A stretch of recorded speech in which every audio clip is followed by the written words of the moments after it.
Wedge Antilles is widely considered one of the best pilots in the Star Wars galaxy, and maybe even the best if you exclude pilots like Luke Skywalker, Corran Horn, and Jaina Solo, whose considerable skill is supplemented by the Force letting them do slightly advantageous things like being able to see the future. Wedge also has the moral ability to almost always end up on the right side of a conflict.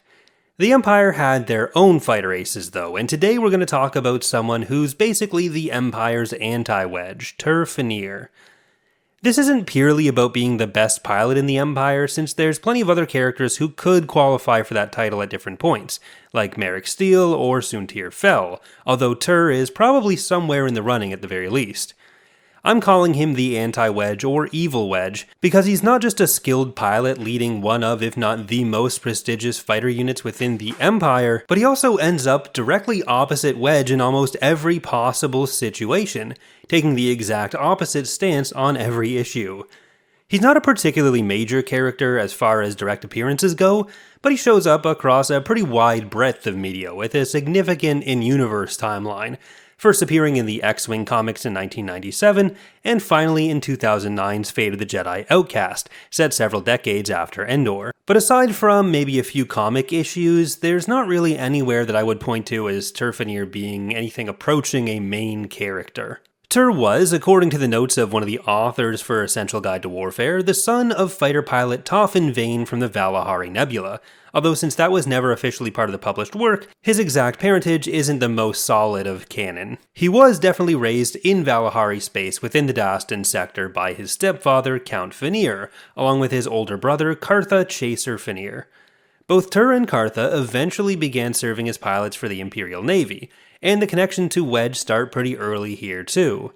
Turr would have been fairly young and just beginning his own military career by the time of Yavin. It's possible he wasn't quite in the military just yet, he definitely was a year later, but Cartha was one of the TIE pilots in the Battle of Yavin, shot down and killed by none other than Wedge himself. By the next year, Phennir had become an impressive enough pilot that he was able to join the 181st Squadron, which was on its way from being known as the 181st to being one of the most respected fighter units in the Galactic Empire, thanks to the efforts of Turr Phennir in rebuilding the unit. Phennir participated in major Imperial victories alongside the 181st, like the destruction of a rebel convoy at Dara 4, arguably one of the biggest defeats of the rebellion in the Galactic Civil War, thanks to the planning of Thrawn. The 181st was then assigned to Darth Vader's Death Squadron, taking part in the assault on Hoth and then the Battle of Endor, by which time Phennir had been promoted to Major and served as the logistics officer for the 181st. At Endor, Wedge Antilles once again got the upper hand of a Phennir protecting a Death Star. If I had a subscriber for every time that happened, I'd have 2 subscribers, which isn't a lot, but it is weird that it happened twice, right? And you could be one of those 2 subscribers. Unlike Cartha though, Turr survived his Death Star encounter with Wedge, and he continued to serve the 181st under Fel's leadership, remaining loyal to Grand Vizier Sate Pestige's government on Coruscant. The fighter wing was sent to Brental 4 to defend against an impending rebel attack. In overall command of Brental was Admiral Lon Isoto, a man whose hedonism took priority over defense of Imperial holdings. In reality, Intelligence Director Isan Isard was hoping Isoto would fail and undermine Pestige's leadership, allowing her to take over the Empire. Fel and Phennir were both frustrated by the clear political maneuvering going on, and Phennir, disgusted by Isoto and the general state of the Empire, told Baron Fel that if he were to install himself as a warlord on Brental, displacing Isoto and ignoring the orders from Pestige, he and the rest of the forces on the planet would definitely go along with it, but Fel didn't hold such political ambitions. The Battle of Brental once again brought Phennir into conflict with Wedge and Rogue Squadron, including a dogfight with Tycho Selchu, although this occurred as the main battle was already lost. Fel called for the 181st to retreat to the ISD Eviscerator, but while the majority of the wing, including Turr, managed to escape, Fel himself was captured and defected to the New Republic. And keep that in mind because Phennir's commanding officers defecting to the New Republic while Wedge is around will continue to be a theme.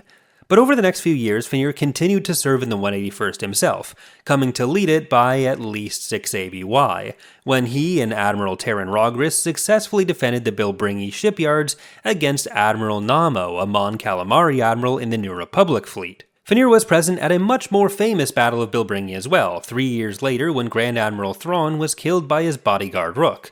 a battle where, once again, Wedge Antilles was present.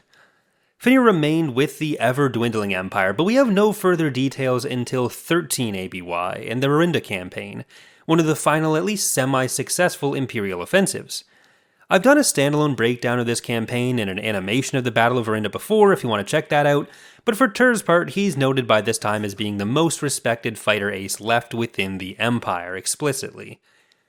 The campaign resulted in several more conflicts between Rogue Squadron and the 181st, but unfortunately these mostly exist in the form of dots on a map, rather than any details. But later that year, we get one of Turr's bigger media appearances, probably his biggest, in the novel Starfighters of Adumar. Adumar was a formerly isolated planet, which greatly respects starfighter pilots in particular. So as they, in their strong ordnance manufacturing capacity, were looking to join with one of the galactic powers of the day, both the New Republic and the Empire sent emissaries in the form of now General Antilles, who is technically no longer a Rogue Squadron pilot, with some other famous former members of Rogue Squadron accompanying him, and Turr Phennir's 181st. On the Imperial side, the mission was also commanded by Admiral Terran Rogris, with whom Phennir had served repeatedly. During the negotiations, Rogris began to fear that if Adumar tried to join the New Republic rather than the Empire, he would be ordered to attack despite having given guarantees that the planet would be safe regardless of their choice, causing a crisis of faith in the otherwise stalwart Imperial, who had been one of the most successful Imperial commanders in opposing the New Republic. Throughout the book, Wedge, Rogris, and Phennir are held up as foils of each other, occupying these similar positions within their respective governments, but highlighting Wedge's approach to honor compared to Rogris and Phennir. Rogris, despite his Imperial background, was still struggling with what might be asked of him, while Phennir had no such misgivings, and is remarked by Wedge to have honor coupons sticking to the blood all over him, after learning that Phennir was engaging in the local custom of dogfight duels to the death to gain honor when challenged. Ultimately, the Adumari did decide to join the New Republic, and Rogris' fears turned out to be true. The Imperial forces were ordered to attack, but Rogris decided to help protect the Adumari instead, defecting much as Fel had done, although he chose to stay on Adumar rather than defect all the way to the New Republic as Fel had done. Phennir led the assault on Adumar and even engaged directly in a dogfight with Wedge before being driven off the planet. Eventually, it seems as though Turr may have decided to follow in the footsteps of Rogris and Fel. The complete Star Wars Encyclopedia notes he remained out of action for many years, with no further mention of him until 40 ABY in the Second Galactic Civil War. It's possible this was just a regular retirement, but we do know that 10 years earlier he was already thinking that the empire he had served was gone, so it could go either way there. But getting back to the Second Galactic Civil War and Legacy of the Force, while Turr doesn't play a central role in the plots of these later era Legends books, he's a pivotal figure in the galaxy itself.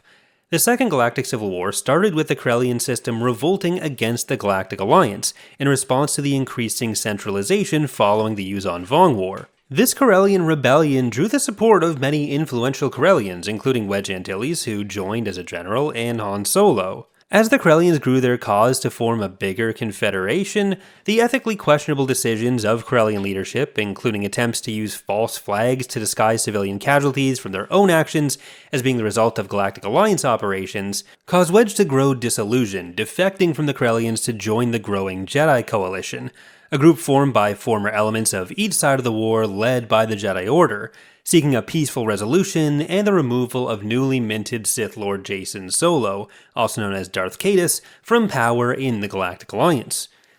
Wedge left as the Confederation was growing large enough to require an overall military leader, and filling this void was none other than Turr Phennir himself.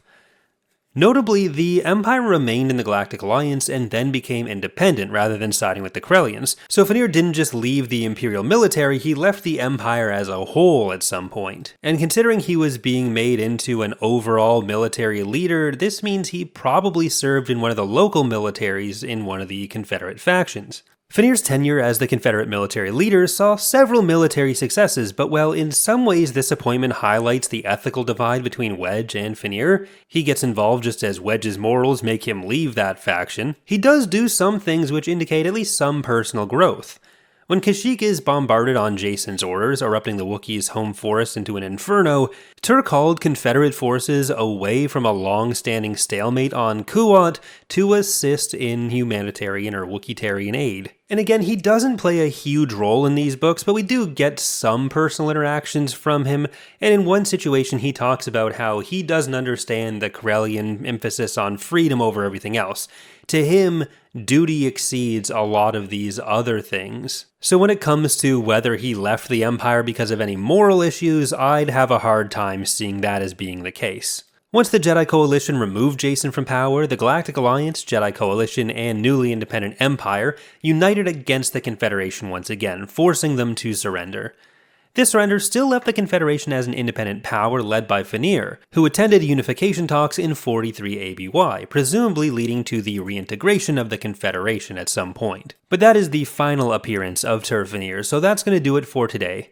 I hope you've enjoyed this look at him and his anti-Wedge activities. Remember to leave a like and subscribe for more if you've enjoyed the video, and special thanks to Marmar for editing it. Despite the worse audio quality, I'm in the new office getting it set up, so hopefully that's not too bad. It's a bit echoey in here. That'll be fixed over the next little while. Thanks again for watching though. Hope to see you next time.